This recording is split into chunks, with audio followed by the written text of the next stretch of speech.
Hi, so here I'm just going to show how you can use the mirror temple function from your textbook to fix the temple picture that where the temple roof has some damage. So in this example, we're doing something new. We're calling what's called set media path because this function really only works with the temple image.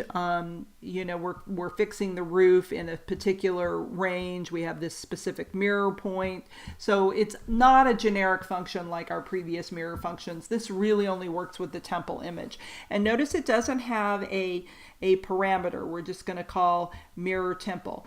So in that case, what I need to do before I run this function is I have to call set media path. Basically what I'm saying is here is where this file is located. That is, where is the folder that the temple.jpg file is located in. So I'm just going to call set media path. So I call that function, and this actually happens to be correct. It's in my media sources file. If I wanted to, if it didn't pop up that it was looking in the media sources folder where I wanted to look, then I would need to navigate and find that folder. And so I'm going to just choose that.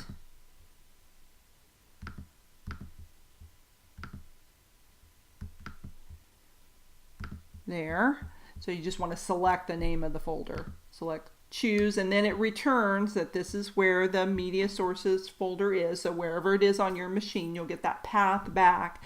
So now I can call mirror temple, and you'll also notice here that this is going to show the temple that's been fixed, but it's also going to return the source file that has been corrected.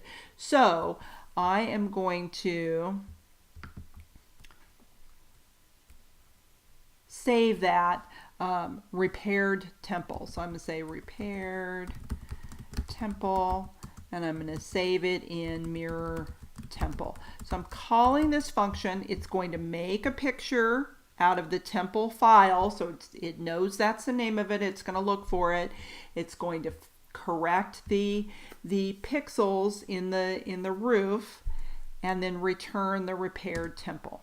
And it also shows the corrected temple image here for me as well. So see how it's taken what was previously a damaged roof and copies it over to the right hand side.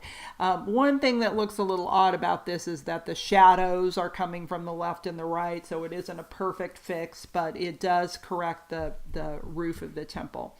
So one of the things we can do here, we could add to this if we wanted to, is maybe we want to count, well, gee, how many pixels is it actually copying?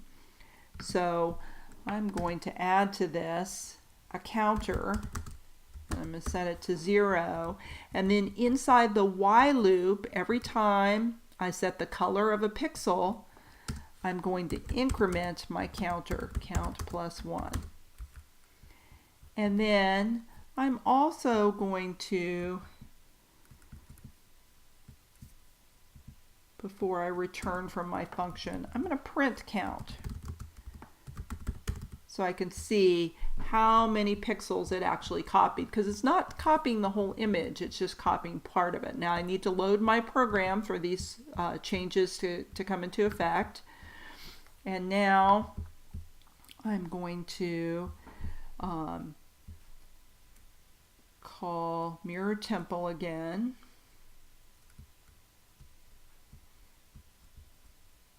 Oh, another thing I'd like to do, actually, I'm going to make a couple other changes here. I'm going to show my original temple here, and then I'm also going to, inside my while loop, every time I copy, or actually inside the X loop, every time I copy a pixel, I'm going to repaint the source.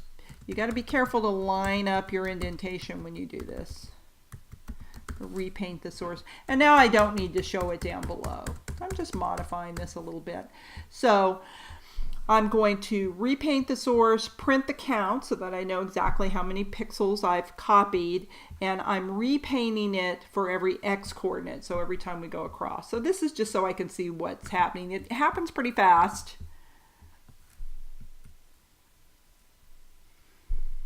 So I'm going to call this again, and I need to, and you see there how it copied the pixels all the way across. So let me run that one more time so you can see what's happening. See how it copies the pixels across the image. So this is just an example of mirroring, but it's a special purpose mirroring that would only work for this image. And when we do that, when we're working with a specific image, and you'll want to do that with your collage project, you can set the media path, and then you can use this get media path and the name of the file, and you don't have to do the pick a file step like we do when we're just working with generic functions.